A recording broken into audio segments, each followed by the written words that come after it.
Magandang araw mga karayos. Ngayon ay magbubukas tayo mag-unbox tayo ng aking bagong bili na wood carving desk. Ayan. Ayan siya mga karayos. Ito ay isang 5-inch wood carving desk.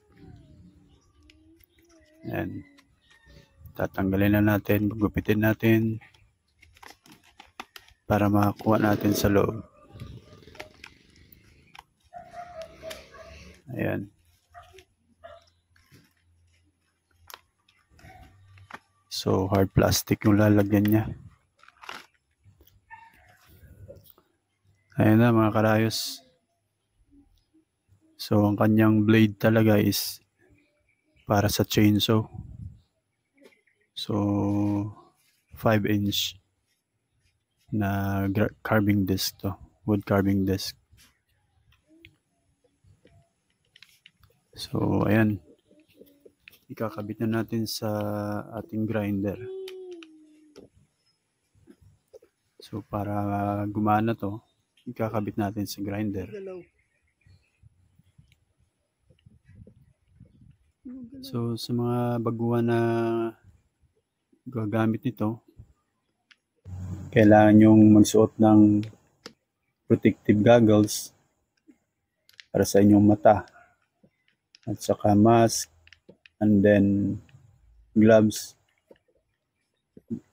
at saka air plug para di kayo mabingi sa ingay ng grinder. So at saka sa paggamit nito, kailangan mahigpit masyado higpitan yun masyado ng mabuti yung kanyang lock, yung nut. So ayan na, nakabit na natin.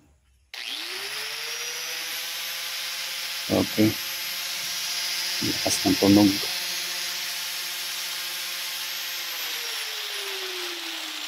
So gagamitin natin to, susubukan natin sa kahoy. So ito na ang kahoy natin.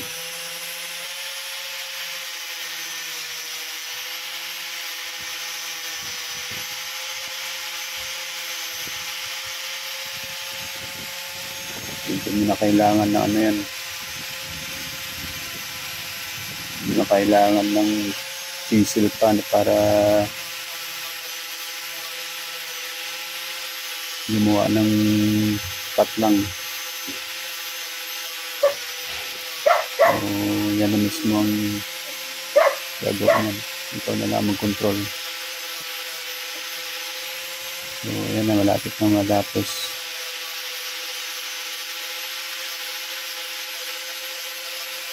So kailangan nyo talaga ng gloves dito, baka mapalapit sa blade ang kamay nyo. At least hindi mapuruan yung kamay nyo, yung gloves muna ang kakainin niya. So ingat lang sa paggamit nito kasi napakadelikado. Dapat malakas ka umahawak ng grinder kasi yung vibration malakas din . So ayan na, tapos na.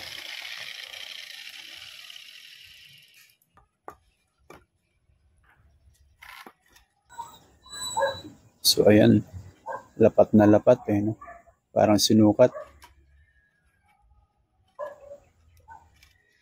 So actually sa misa ko nilagay yan paa ng misa. Ginawa ko ng brace para hindi gumalaw. So saktong-sakto ang sukat. Parang ginamitan ng measurement. Maraming salamat sa panunood mga karayos.